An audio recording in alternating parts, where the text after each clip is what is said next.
and welcome to Rainbows Rising, where we ascend together. I'm your host, Rainbow Raaja, and I have a super special guest for you guys today.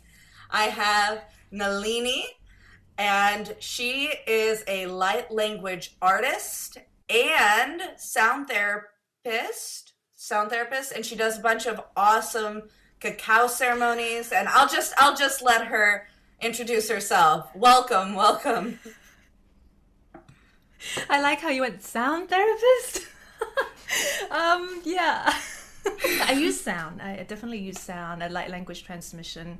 And to me, that creates space and it shifts frequency for people in the space and for me as well. Um, yeah, and I'm a conduit. I prefer that term because it covers kind of everything that I do. A painter and I channel what I paint as well. And I channel through, like you said, sound and like language. And cacao ceremony is a very it's like a shamanic work. And I combine cacao with drums, instruments, sound, and light language as well. So that's pretty much what I do. Yeah. Awesome. So what brought you to this journey of, I mean, you're pretty far down your path here to be able to channel not just the visual light language and the visual art of spirit, but to be able to channel your guides through like vocally and to feel confident in that. Like what brought you to this point, and what, when did it start and how did it start? Love to know. Um, for painting, I always loved to paint. I always was one of the child who just liked to doodle in her book. So painting and art always being that lifeline for me. And throughout, well, eating disorders, depression, suicidal kind of kicked in when I was 18, 19. And it lasted for around a decade. And I went to psychologists when they prescribed me Prozac, Zoloft, this and that. And I never really stuck to it because I didn't like the vibe that I was on, and I didn't have any explanation or any spiritual term to describe what was going on. So I was just in a really dark, confusing place. And one time I was standing on the window frame on the 22nd floor, and I was about to jump. I was just like, ah. Oh. So I was like, yeah, nah, I had enough. And I was about just to let go. But I was scared as well, no? Just being that high. And then I felt a bit of a pull on my sleeve, and there was no one there. So I stepped back and I sat, and I'm like, okay, there's something there. And I have always been that child who has vivid dream, who can sense things in the space, in the house. But I've never really taken any further because I've been taught that, nah, you're just making it up. It's just imagination, that kind of thing. And I just had no other choice than keep life going. And one day I just realized that I'm just doing all this to myself. And I started to accept the people around me, and most of all is a path of accepting myself, and I'm still on that self-love process, just never end, and it's just part of the peeling those layers as you move along the journey. I started to meditate because I got bored with painting portraits. And I wanted to meditate because to expand my creativity and imagination. And then spirit guide came, people beginning to come into my life and talked about angels and cards and meditation and channeling. And then I encountered a few people on YouTube that was channeling light language, and it just inspired that curiosity within me. I'm like, yo, how did they do that? This and that. And at the same time, I was starting to pick up crystals and starting to kind of talk to crystals.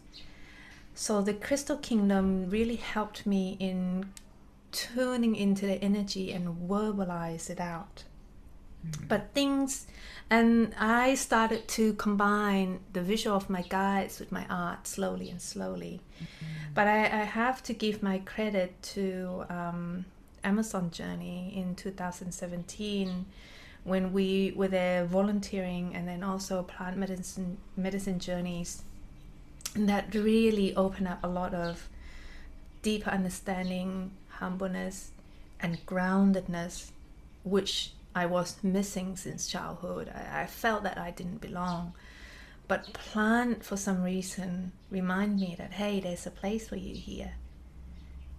There's a place for you here. And I didn't quite understand then. And then cacao came to me in 2019.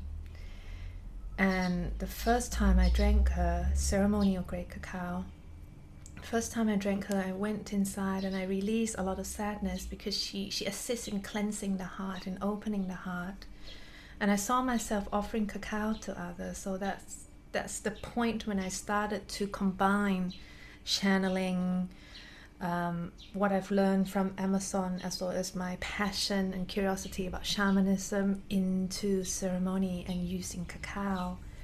So this is where I am now, and I'm still in the process of healing my body. I'm still in the process of self-transformation. Still in the process of empowering my thoughts, empowering myself. So, I'm a student at the same time.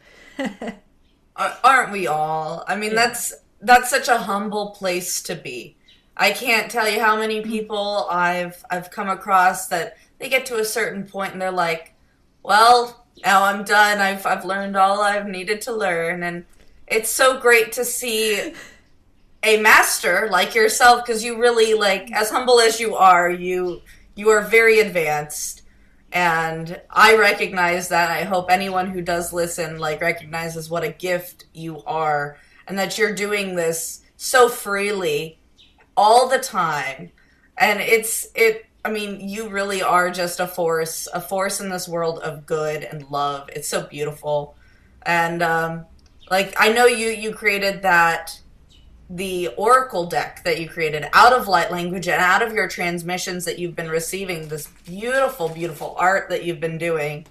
Yeah. You assimilated it into a deck, correct? So, how are those? They're very different than what I've seen other oracle decks. How do those work? Because I really just kind of want to explore that here with the listeners. So I was painting a lot when I was an art teacher before we went into Amazon. And my husband also was painting at the time, and so now he doesn't paint as much. So I was like, okay, let's combine all the painting that I've painted into a deck, and I was inspired by other people.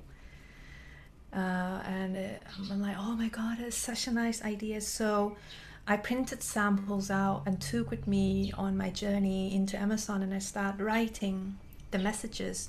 So it is a collection of from fairy spirit to giant. My husband painted that, to a Syrian dude, to feline, and I name it Torch of Ascension. Although I don't really use shamanry. Although I don't really use the word ascension much anymore, but I wanted this deck to reflect that, you are your own torch of ascension. Make yourself your own light. Yes. It's in here, and know that this is just a reflection, a tool that can remind you, that a mirror. So that was my intention of the deck. That's a beautiful intention, because, I mean, the journey of ascension, the journey of rediscovering yourself, because that's really what it is it's rediscovering who you are underneath all of your inhibitions and your fears and all those self-limiting beliefs that you put on yourself to be accepted and to not have conflict with others. And I think one of the most difficult parts of my journey has been, I had a similar beginning to my ascension as you did. I was diagnosed with bipolar type 1 when I was 10. I was put on a bunch of medications up into my early 20s. I was very suicidal up and down. This is the first time I'm sharing this publicly, so I'm a little scared, to be honest. But I was on a lot of medications from the time I was 10 onward. And it wasn't bipolar. I've actually gone into UCLA. They've done my EKG. They checked everything. They were like, yeah, you don't. How did you cure your bipolar? Because you used to have it. And all I'd been doing was Reiki and all these shamanic journeys and like working on myself and doing this energy healing on myself. And so I know how much this stuff shifts your actual biology. And I know that you've been doing light language for some time, and some of the transmissions you've been receiving is about that, is about shifting our physical body. And have your guides ever kind of disclosed how that works, and how that My supports guys are our. very, my guys are very quiet. They make it clear that they're not here to interfere. They're just here to help, and they don't really let me know all the recipe. They kind of let me discover it myself. To me, Right. the mechanics of light language, to simplify it, is simply you sing the energy, you transmit energy in forms of hand sign, in forms of drawing codes, or in form of sound. So it's a very primordial thing. It's a very primal thing within us. It's like bird singing. Mm. Like It's the like, canary, yeah. yeah, it's like, oh, you feel this and then you express it. And that's something that's been absent in school, in education system, something that's been labeled as crazy, as mad, as, okay, speaking in tongues in some religion. But yeah, I feel that it's just something that's within us that, honestly, I feel that we can communicate telepathically without sound, and the vocal cord is also meant for something else, something a lot higher, something a lot more multidimensional, something that holds magic, that we know that sounds hold power, but we just been programmed to use our voice in a very rigid linguistic ways. And it's Yeah. fine, that's why we add, that's fine. But then we are now realizing that who we are is instrument, whether you're into movement, whether you're into a massage, or whether you're into singing or whatever, you are an instrument. Yeah, I totally see that. So did you start with drawing and writing light language, or did it start with the singing and the vocalization? Because it seems like there really is so many multitudes of ways of expressing light language now. I'm seeing dancers, I'm seeing signers, I'm seeing singers and speakers, and just writing and art. There's so much now.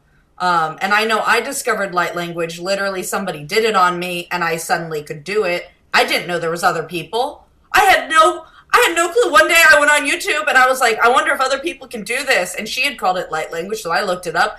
And there was people speaking the same dialect as me. I was like, oh my God, there's other people. Just like, whoa! It totally blew my mind. So like, it's kind of neat. You started with a reference point and entered this. So what came first? The chicken or the um egg? oh, doesn't matter. Why can't it be at the same time, chicken and egg? um It totally can. It totally can. yeah. For So the me, art and the singing came. well, I insecurity is a theme that I'm transforming. It gets more familiar. It gets more easier at the more that I build self-awareness towards my shadow, towards the inner demon, towards the inner naughtiness. Just be mindful of them. But Yeah. before, I was very shy, and I thought I couldn't sing, which is silly because we've been taught to compare the act of singing to professional singers, you know, who can sing pop song, who can be on a stage. But no, we all can sing. We have our own voice. It's just that judgment that we be programmed. So I started by writing syllables, karaoke style, and I would read it out. And then not long after, I realized that I didn't need that. I can just allow it to come out, whether it's good or bad according to my mind. Just let it out, and then more and more it became natural. More and more it became just, this is who I am. I sing to the trees, I sing to the sun, I sing when I hold ceremony. It's just felt like, okay, it's needed, and it comes out, and then that's it. I think we have a very similar origin story because my parents always told me, they were like, oh, who's singing this? The Beatles? Well, leave it to them, why don't you? And I was like, okay, so sorry. Jeez, am I that bad? And that went through my life because I have a very deep register for a female. So even when I tried out for choir, hoping to learn to sing because I like singing, I used to sing like my own tunes that would be rhyming and sound like a real song, but they were just made up on the spot, and I just did it all the time. And yeah, even in show choir, they're like, put her to the back kind of thing. I was always the loudest one, so that was really hard to put me in the back because I had this deep voice and I would be singing very loud, and people were like, that blonde one, just can we put like a muzzle on her? But yeah, I can see where being super shy and like needing to write it out, because for me I was afraid to speak light language because I was afraid people would immediately go, you're crazy again, which is a huge trigger for me, like being told that I'm bipolar or mentally ill again. Like that was the worst time in my life. I spent a lot of time in hospitals and trying to not live because it was that not fun. And you lose a lot of your soul, yeah, living in those pill states because you're not here. It's like the pill bops your spirit out of your body. I don't know how to describe it, but I wasn't here. I wasn't in my body. And I know light language was one of my hardest spirit tools to actually own. And I'm like now kind of going full force with it because it really helped me, and I feel like it can help so many other people, and by like living my truth and singing my truth. And you were a huge inspiration for me. When I saw you on your YouTubes, like standing in front of a lion pit, singing at the lions, you're like, I am Lyran. I am going to sing light language with these lions. And they were into it. I was like, if this woman can be so brave as to stand in public and do this, I have to grow a pair and try it myself, because I mean, you know. First of all, I'm very amazed that your voice can go so deep, because I really admired my husband's voice, how he can go really deep naturally. Mm-hmm. I can, and with that that lion light language, I was standing in between enclosure of the tiger. There's tigers behind me and the lion in front of me. And I was just singing. And I just wanted the lion to pay attention. And then he looked at me. And I noticed as I was singing, he was looking past me. And I could feel the tiger presence behind me. And I'm like, okay, let me just end this now. I don't want to be in the middle of the little so vibe funny going on here. Well, it seemed like such a powerful moment. Like I watched your, I don't know how long ago these were, but I remember watching you go to the ocean and sing, and like it was just beautiful watching you travel and find these spots that called to you, and you would just, no matter who was around, no matter what you were doing. And you do strike me as more of somebody who would be like reserved and timid in that way. So like when I saw you doing it, I was like, I really have no excuse why I can't do this too. And so I started doing it for my clients. Like I was literally inspired by your courage. I was like, you did a session on me, and it was so, like, I'm intuitive. I do a lot of these things where I just let go and I just go with the flow. And that's really what your session was. It was like encrypted in a way, because the first two times listening to it, it almost seemed to have no flow, but there was a flow. And listening later, there was so much there that I missed the first two times, or maybe it changed. I don't know. But it wasn't there the first two times. It's just really beautiful how really in flow with the universal life force or whatever that force that allows us to connect with the the song of the universe, like whatever that is, you are so in tune with it.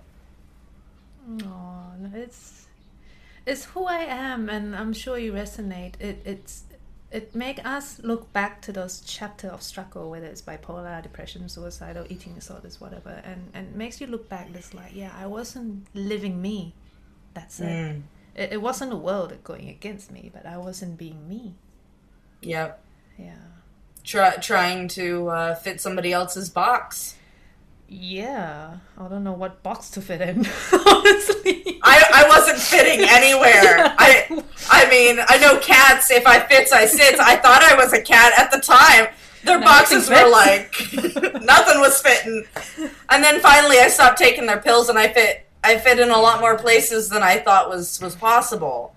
And I'm not discouraging people from mental health because it's very important, but I know that once I had done Reiki and I started to see massive changes in my life, I'd learned how to utilize this Japanese, state of being. And it changed. It changed everything. It changed how I was reactive to other people. It changed how I interpreted my own triggers. I became very reflective. When a trigger happened, I had time I didn't realize was there before, I guess is the best way to describe it. Like there was a beat where I could actually, instead of blowing up or crying or feeling the need to run away, I had this moment where I could turn within and work on myself. So besides light language and obviously singing and art, are there any other tools that you have? I mean, you also use ceremony, South American ceremonies. Are those your main go-to toolkit items? That's it. What you mentioned is pretty much what I do. Ceremony, it's a permission slip for me to connect with people in person. Because there's a sense of shyness within me, and there's a sense of how do I navigate in the energy of Bangkok. And that's why I feel that cacao comes to me as, okay, here, use me, share me, and here you can slowly get comfortable with sharing yourself and sharing your light language to others. Because again, light language here is still very new. I have met quite a few people come and talked about it, but it's not as popular as in the Western world. And ceremonies also, I feel, is important for big cities. It's just something that is long forgotten, something that's been labeled as bad, as scary. But when we share in a ceremonial setting, we tend to share from the heart. And the energy in Bangkok is very much in the head. So to me, ceremony is a powerful tool to meet people in person and to assist on a higher level into the lower realm and integrate. But yeah, what we spoke is pretty much what I do. I don't think I have anything else in my pocket. Oh, meow! Yes. Meow! Meow, meow! Every time I'm doing work, anytime I'm doing podcasting, a healing session. Oh, she's here. She's here. Today I was doing a meditation for a class, and of course she comes up and immediately starts, and then she's like purring right into the microphone. I'm like, oh, sweetheart. Oh. Like, please ignore the cat sounds. I heard the bell and I'm like, am I going over time? And then I saw the tail. I'm like, okay, it's a cat. It is a cat. It is. Meow. She has. Hear me. Oh no, but I'm sure she can. Kiss. Yeah. She's. Yeah, she. Aww. This is my soulmate. Oh. This is what left of my soulmate. He passed away in 2019. Aww. It's a good reminder of him. Aww. You have a lot of cat and like they're Lyran, right? Lyran guides and art and um like it always seems like when I'm looking at your art and when I'm kind of like tuning into your shows and your programs because you have so many. You're everywhere nowadays. It seems like you remember either your past lives or your times as a Lyran. Is that true? Yeah, Lyran has been a dominant energy for me, and is also reflecting upon what I need to work on as well, like arrogance, like shifting into natural humbleness. These are the lessons of the Lyrans, and also felines, blue feline Syrian do come, and I feel that there's white tigers of Andromeda as well. So I really feel that the Lyran do kind of go around and mix and share, and that's one of their purpose, and that's also one of my lesson, because as they explore and go around, they utilize this extreme masculine principle, externalizing force. And this is my current lesson as well, because am I working too hard? Am I pushing myself too much? I always need to be mindful of adding more me time, adding more rest into my schedule, Yeah. and telling myself that I don't need to prove to anyone, I don't need to save the world, just be in my space more and more and more. So that's the lesson kind of shared within my kind of Lyran etheric DNAs. Man, I need that lesson. I am such a workaholic. I'm trying to prove to myself that I'm worthy Be and mindful. oh yeah, I burn myself out so much. Yeah.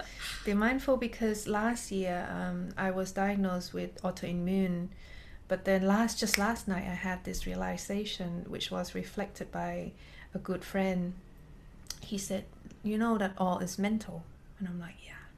So there you go. Work on that. Focus on that you are healed, that you don't need that autoimmune label anymore, that you can change your lifestyle accordingly. So this is where I'm heading at. And perhaps changing my lifestyle is also meaning balance, rest, balance, self-nurturing as Yes. Those are very important. The temperance of knowing exactly how much is just enough, well. Yeah. right? Making sure your body is getting enough water and rest and nutrition. I know it's pretty hard over here in the Western world because we're encouraged to work ourselves to the bone. I'll say here. Okay. Yeah, I feel that even the Asians work harder. I don't know. Oh yeah, I guess. I'm so sorry. No. Not comparing, but I feel that in school we have a lot more academic pressure. Oh yeah, definitely. Definitely. In Asia, just like calculator, being doctor, being an engineer, that heavy academic competitive nature instilled within Asian culture.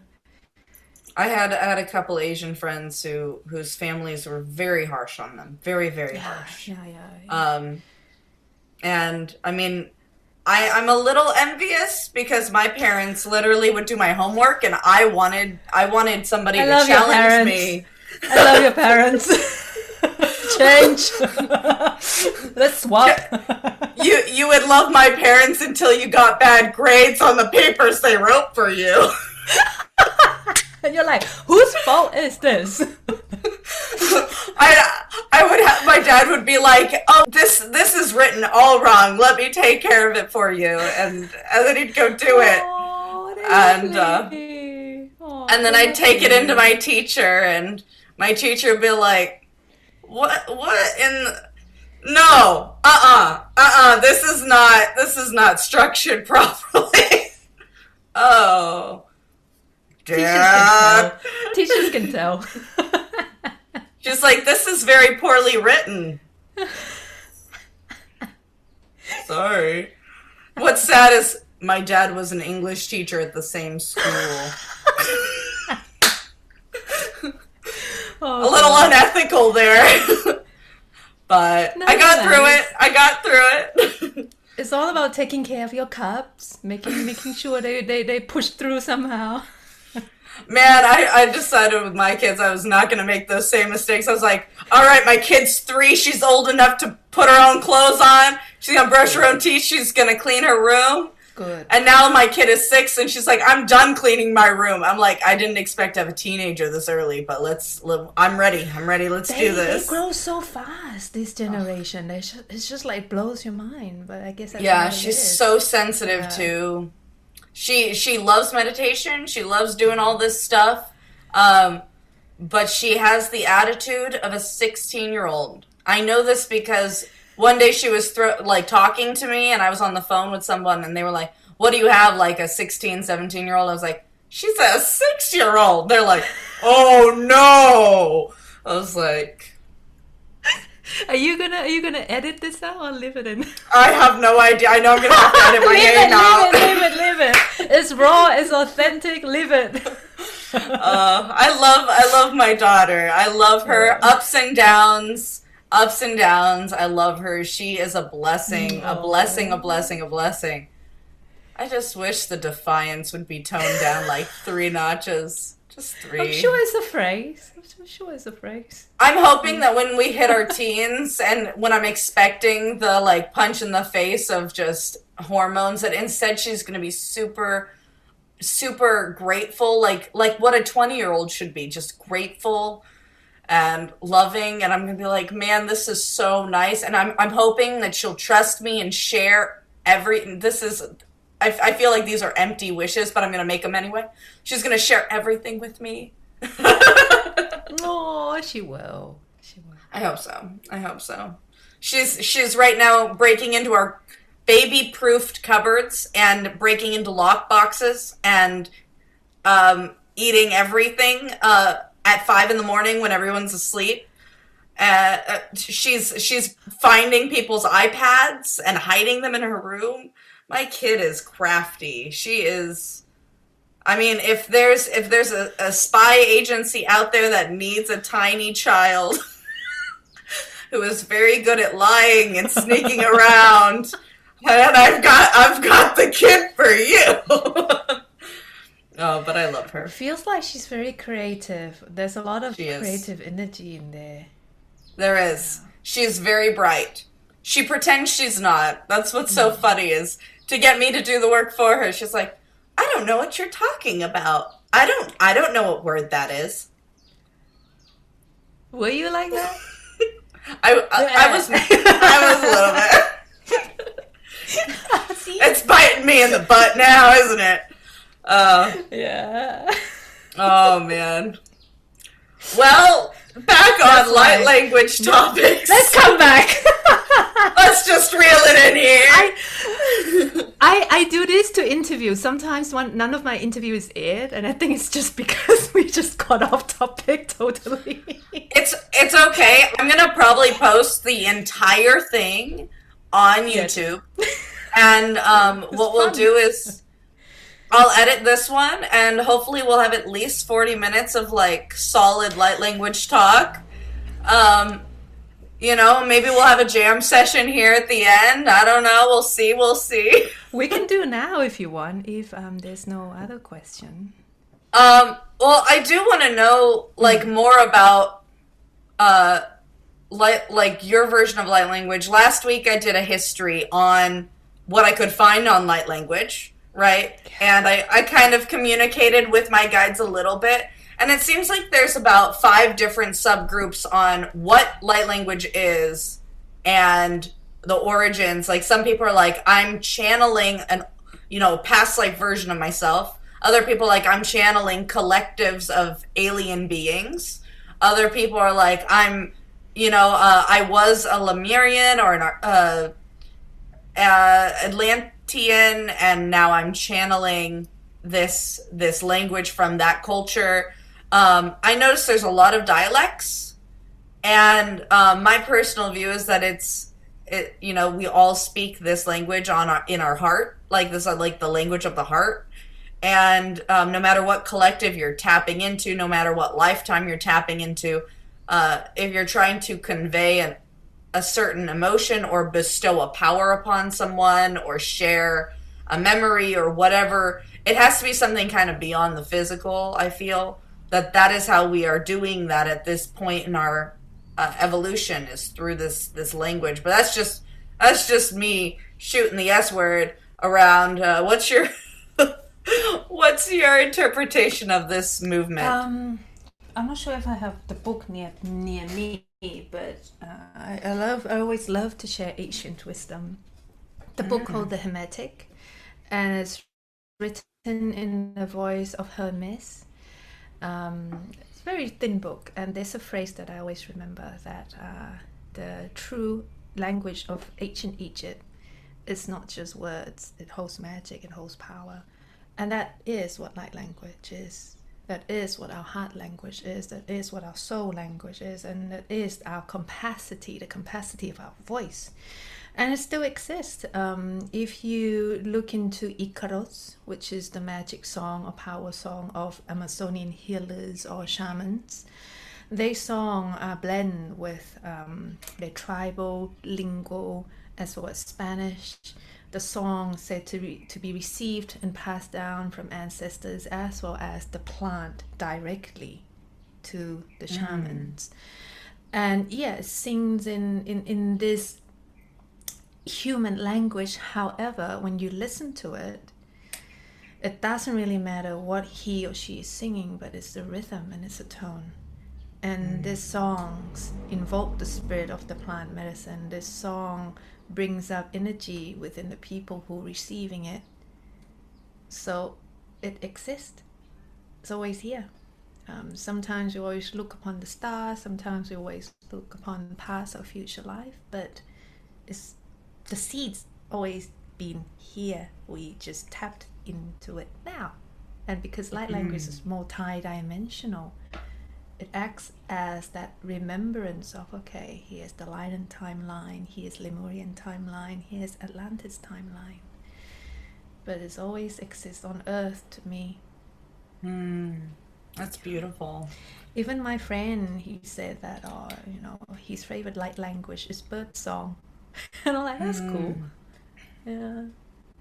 I didn't know that was a light language, because I've been speaking and communicating with birds since I was very young. I probably have like 30 different birds I can communicate with, and I just thought I was a freak, but I'll take light language over. It's one thing to be like walking around and be like, "Hi, bird." It's a whole nother thing to be like, "Ah! Ah!" Or oh, is that a canary? Hold on a second.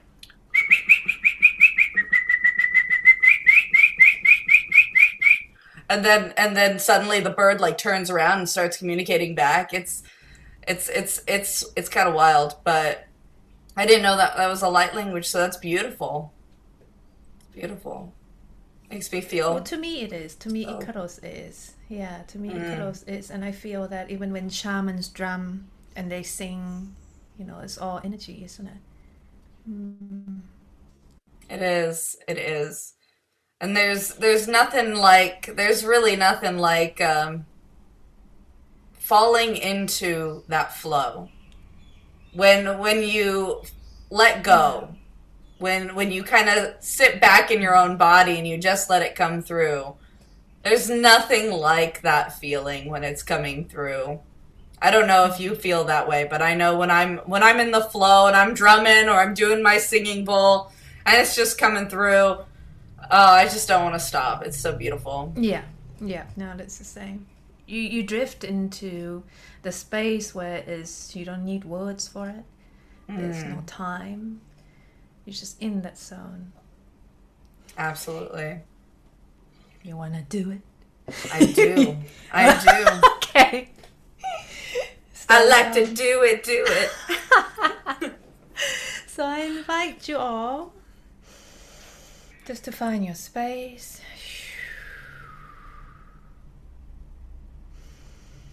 And inhale deeply. Exhale. Really drop your presence, drop your shoulders, drop your focus through where you are into your space.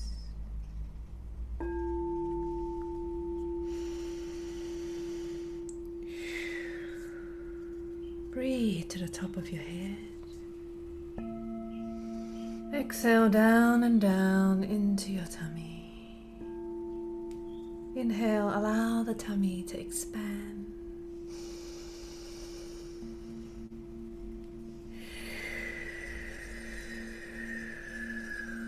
And bring the belly back to the spine as you exhale.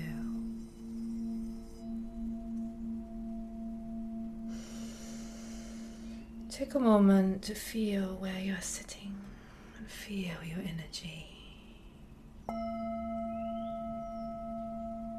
Set aside any worries and concern, any busyness of the mind.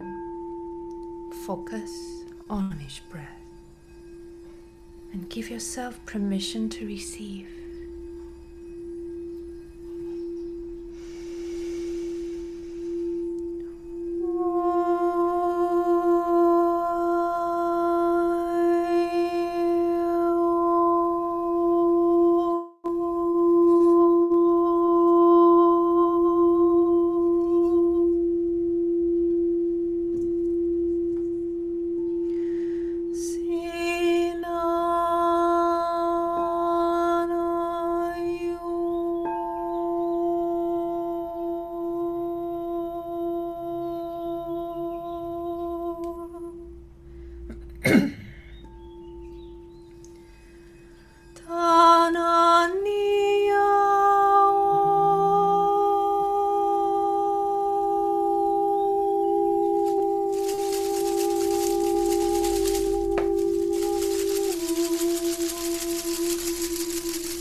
Breathe to the top of your crown.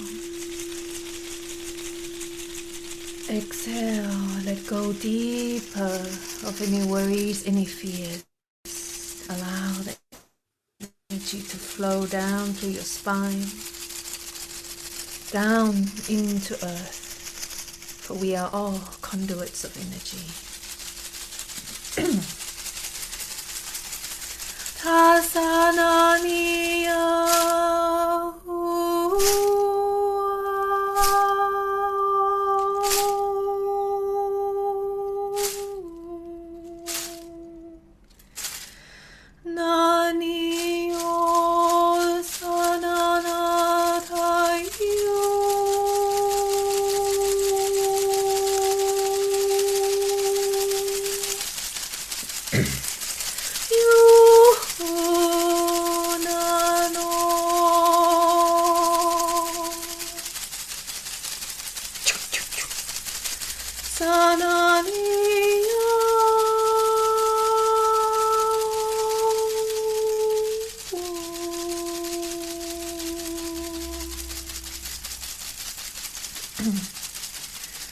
Tia soa na kia ranata.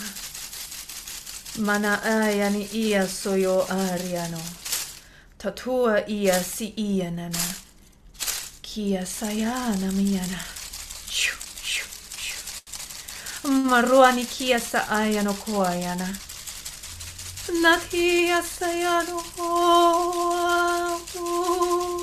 You all are both ancient and new, multi-dimensional that you are.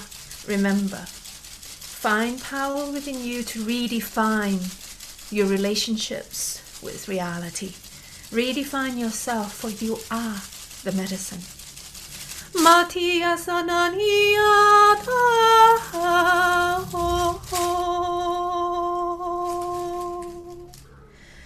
Tunano suyu.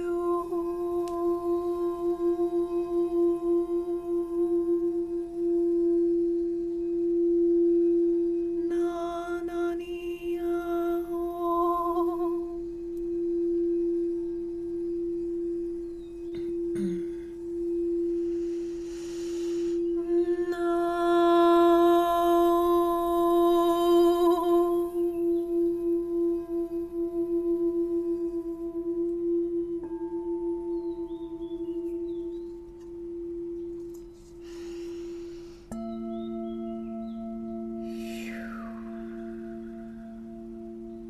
Just breathe.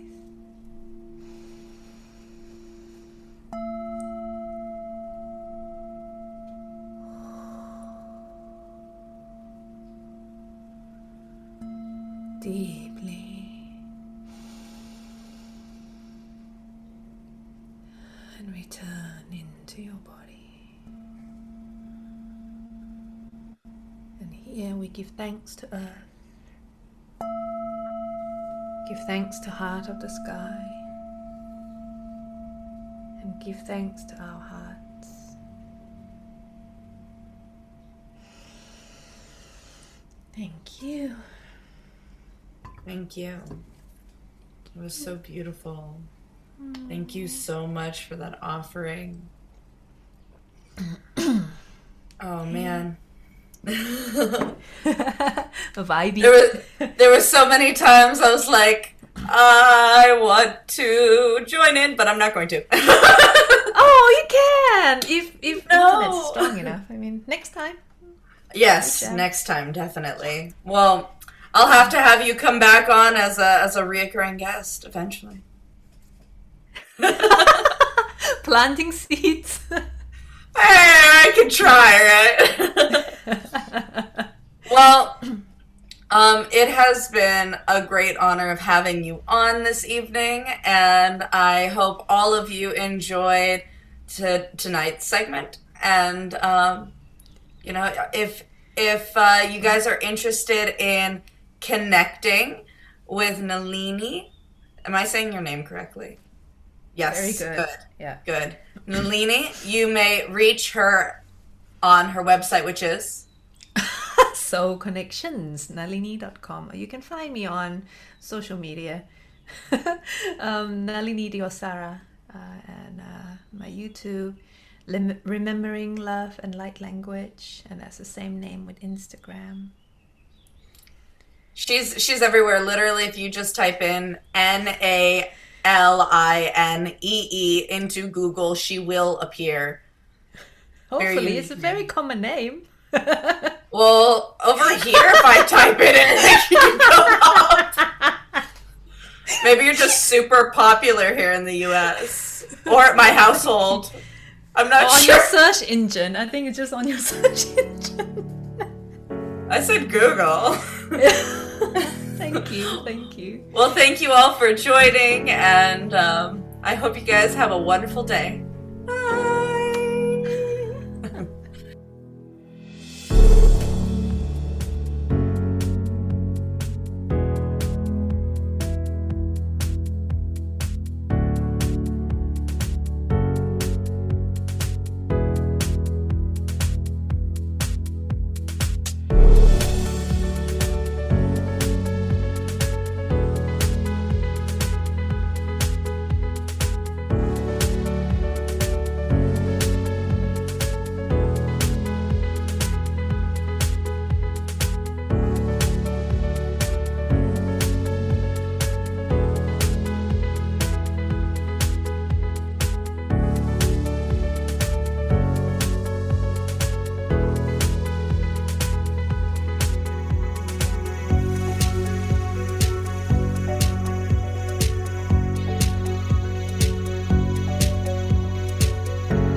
Are you ready to ascend to the next level?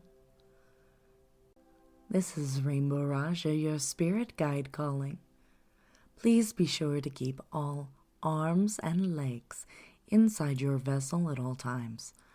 I'm just here to remind you to take some time today. Support Rainbow's Rising podcast. Go. Join the Discord community. Check out the Patreon. Get some stickers, custom tarot cards. Check out the merch. The merch. You know you want to. Go connect with Rainbow Raaja. Maybe even get a session. Who knows? Your support helps make this show possible. And she loves to support you. Help support her too. Once again, this is Rainbow Raaja, your spirit guide, guiding you to your ascension.